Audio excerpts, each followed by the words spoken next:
धरती पर मौजूद जीवों में हाथी सबसे विशाल स्थलीय जीव में से एक है। उसका शरीर भारी है, उम्र लंबी है और कोशिकाओं की संख्या इंसान से कई गुना ज़्यादा है।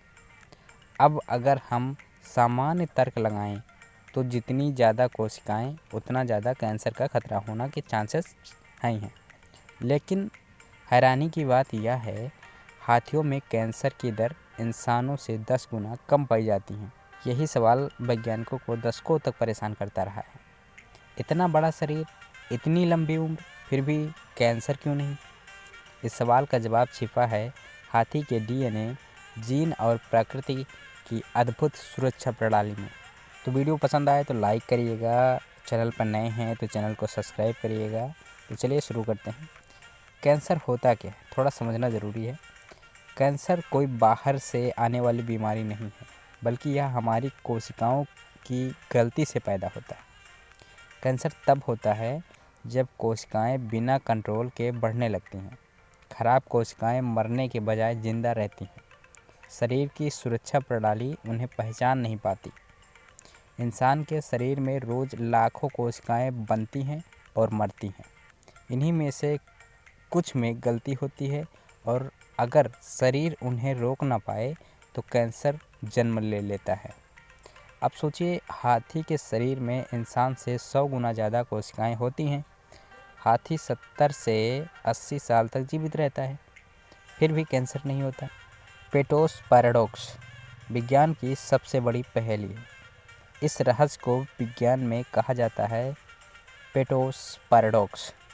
बड़े और लंबे जीवन वाले जीवों में कैंसर ज़्यादा होना चाहिए, लेकिन ऐसा होता नहीं है।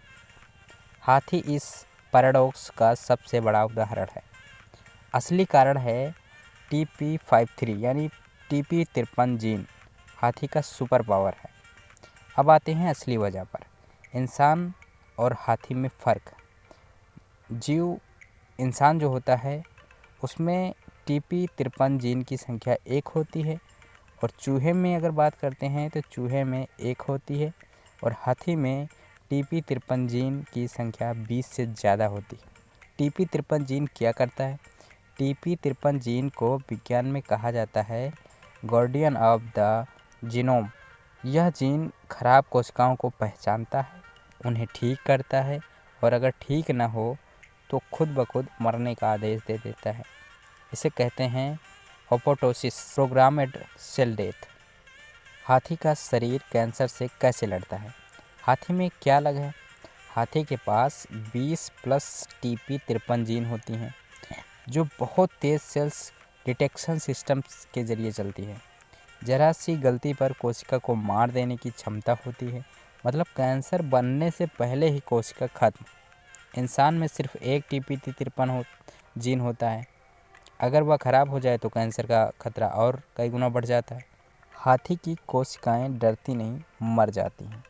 वैज्ञानिकों ने प्रयोग किया, हाथी और इंसान की कोशिकाओं को रेडिएशन दिया, देखा कि किसकी कोशिकाएं ज़्यादा मरती हैं। नतीजा यह निकला कि इंसान की कोशिकाएं बचने की कोशिश करती रही, लेकिन हाथी की कोशिकाएं तुरंत एपोप्टिस में चली गई। यानी हाथी की कोशिकाएं हीरो बनने की कोशिश नहीं करती हैं, बल्कि पूरे शरीर को बचाने के लिए खुद को मार देती हैं। प्रकृति ने हाथी को बड़ा शरीर, लंबी उम्र और शक्तिशाली एंटी कैंसर सिस्टम भी दिया है, यानी तीनों एक साथ। क्योंकि अगर हाथी को इंसान जितना ही कैंसर होता तो यह प्रजाति कब का ख़त्म हो चुकी होती। क्या हाथी कभी कैंसर से मरते हैं? हाँ, लेकिन बहुत कम। आंकड़ों के अनुसार इंसानों में 20 से 25% मौतें होती हैं कैंसर से, और हाथियों में सिर्फ 5% से कम। वो भी ज़्यादातर बहुत बूढ़े हाथी हो जाते हैं, या जो कैद में होते हैं, जो जू में रहने वाले हाथी होते हैं, उनको होता है। हाथी हमें सिखाता है कि सिर्फ दवा नहीं, डिजाइन भी इलाज है। प्रकृति ने हर जीव को उसकी ज़रूरत के हिसाब से बनाया है।